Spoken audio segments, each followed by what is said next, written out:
Assalamualaikum warahmatullahi wabarakatuh. Kami dari kelas 10 IPS, saya Muhammad Said Husanul Farisi, absen 12. Saya Ahmad Farisal, absen 1. Saya Muhammad Saputro, absen 11. Di sini kami mendapatkan tugas tentang kerajaan Demak. Oke, langsung saja. Let's go.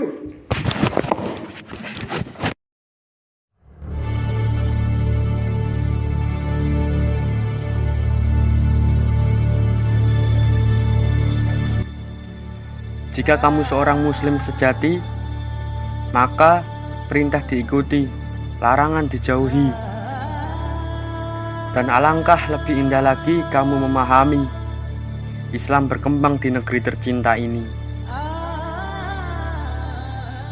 Suatu hari kamu dan langit saling pandang, menyadari bahwa di gelapnya malam yang panjang, bahkan langit tidak ditemani bintang. Kemudian seberkas cahaya datang, sayup-sayup anjan subuh berkumandang. Ya, sehabis gelap terbitlah terang. Sebut saja Kesultanan Demak bersama Wali Songo menjadi ujung tombak atas proses Islamisasi di Jawa dengan bijak. Gujarat, Cina, Arab dan Persia, teori yang takkan bisa direlakan. Pedagang, ulama, sufi maupun para wali juga turut menyebarkan. Melalui media wayang, dilengkapi gamelan dengan tembang, Islam di daerah pesisir mulai berkembang.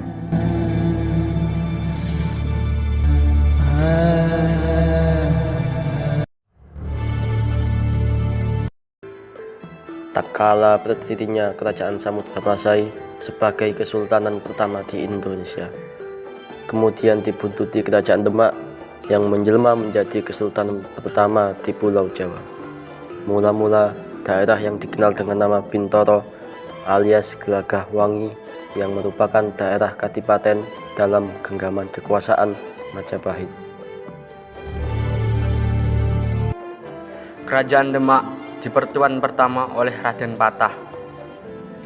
Ia bergelar Sultan Alam Akbar Al-Fatah yang memimpin Kerajaan Demak pada tahun 1500 hingga 1580 Masehi.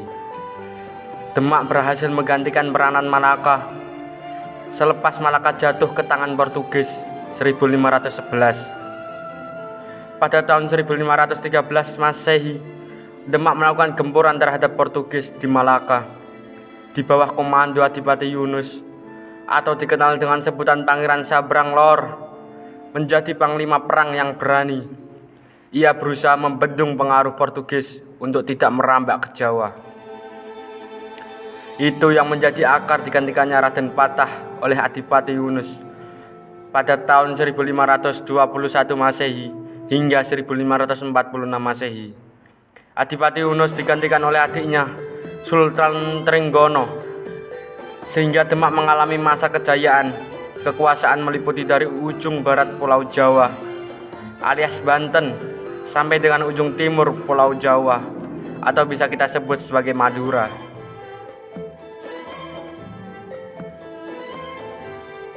Demak sangat strategis di jalur perdagangan Nusantara karena bertempat di pesisir Pulau Jawa yang membuat Demak menjadi kerajaan maritim, sehingga Demak menjadi jalur perdagangan Nusantara. Dalam kegiatan perdagangan, Demak berperan sebagai daerah penghubung bagi rempah-rempah Indonesia bagian timur dan penghasil rempah Indonesia bagian barat, yang membuat perdagangan Demak semakin berkembang. Masjid Demak adalah salah satu peninggalan Kerajaan Demak dengan ciri khas atap yang unik, yaitu dengan atap tumpeng atau bersusun. Jika ada masa kejayaan, pasti akan ada masa kehancuran. Pada tahun 1522, pasukan Demak pimpinan Fathahillah menyerang Banten, Sunda Kelapa, dan Cirebon. Pada tahun 1527, Sunda Kelapa berhasil direbut. Dalam penyerangan ke Pasuruan pada tahun 1546, Sultan Trenggono gugur. Terjadi perebutan kekuasaan antara Pangeran Sekar Saidolepen, saudara Sultan Trenggono yang seharusnya menjadi raja. dan Sultan Prawoto, putra sulung Sultan Trenggono, yang dikalahkan oleh Arya Panangsang. Kemudian Arya Panangsang dibunuh oleh Jaka Tingkir, menantu Sultan Trenggono yang menjadi adipati di Pajang. Joko Tingkir bergelar Sultan Hadiwijaya 1549 sampai 1587, memindahkan pusat kerajaan Demak ke Pajang.